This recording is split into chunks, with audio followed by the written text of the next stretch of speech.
ng putik ng ilang militanteng grupo at flood survivors ang St. Gerard Construction sa Pasig City na pagmamayari ng pamilyang Diskaya bilang pagpapahayag ng kanilang gamit sa mga maanumalyang flood control projects. Ang kanilang sigaw, Sara Diskaya, ikulong, panagutin. Pero ang ilang mga certified DDS at netizens tila hindi naniniwala sa mga pakulong rally na ito.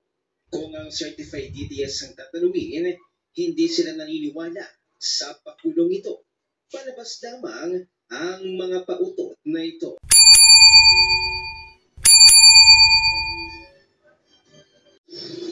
Ayan, di ba? Mga viewers ko, natatama natin. Yan yung mansion ng St. Gerald na pag-aari ng mga Diskaya, mga viewers ko. Ayan, ang ganda, mga viewers ko. 5 palapag ata yan. So, bilang natin 1, 2, 3, 4, 5. 5 palapag, mga viewers ko. Di ba?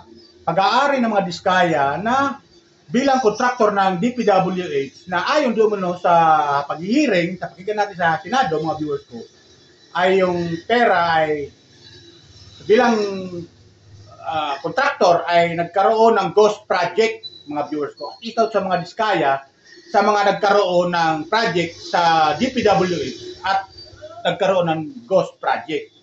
Di umano, na balita. At itong bahay na to, ng mga mansion ng mga Diskaya, ay pinagbabato to ng mga realista, mga viewers ko. Ayan, may mga tatak pa nga yan. Mga viewers ko. May mga tatak pa yan. Makikita natin, laki, no? At pag nabawa ito ng gobyerno, dapat ibigay sa tao. Pag nabawa ito ng gobyerno, gawing shelter, tirahan ng mga homeless na walang matirahan, gawin ng ating gobyerno. Bawiin. Di ba?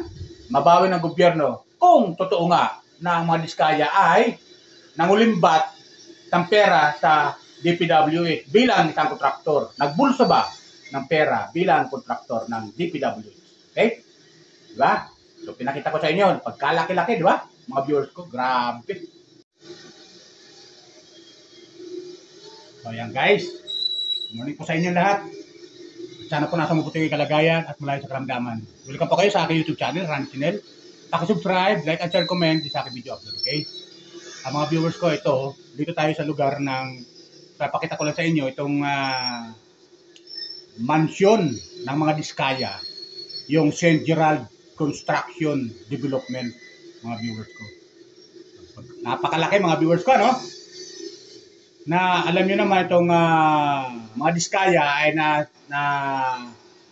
gigisa ngayon sa Senado, sa Blue Ribbon at saka sa Congress sa accountability, mga viewers ko, sa mga hearing. Ayan o, St. Gerald Construction and Development Corporation. Tama? St. Gerald Construction Development. So itong mansion, mga viewers ko, ito yung pinuntahan ng mga realista, kung natatandaan natin, mga viewers ko.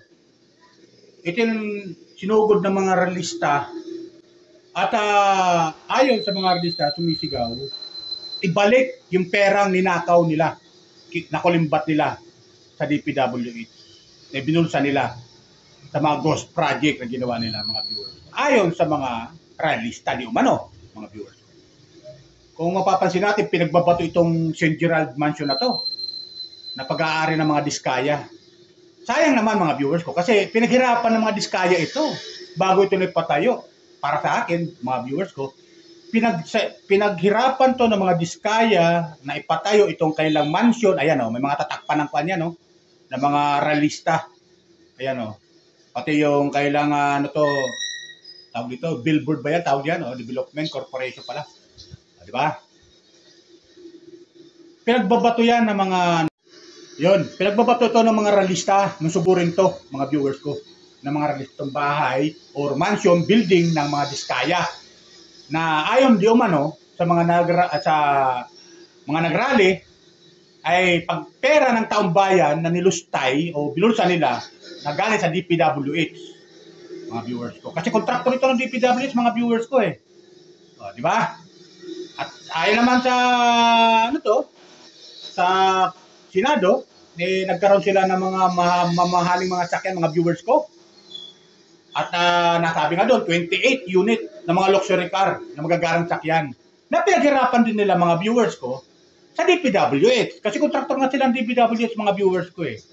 Ngayon, itong mansion na to, o pag-aari ng mga diskaya, itong St. Gerald Construction Building Development, na pag-aari ng mga diskaya, ay pinagbabato to ng mga realista, at ayon sa mga realista, ibalik yung pera ng taong bayan, kasi pera ng taong bayan, di umano ang ipinapagpatayo dito. Di ba, mga viewers ko? Pera ng taong bayan. Kaya, dapat talaga, kung mapapatunayan ng korte o ng husgado na itong pinatayo dito ay pera ng tambayan at nangulimbat ang mga nagbulsa ng pera ang mga diskaya, eh, maaari bawin ito ng gobyerno. Di ba mga viewers ko?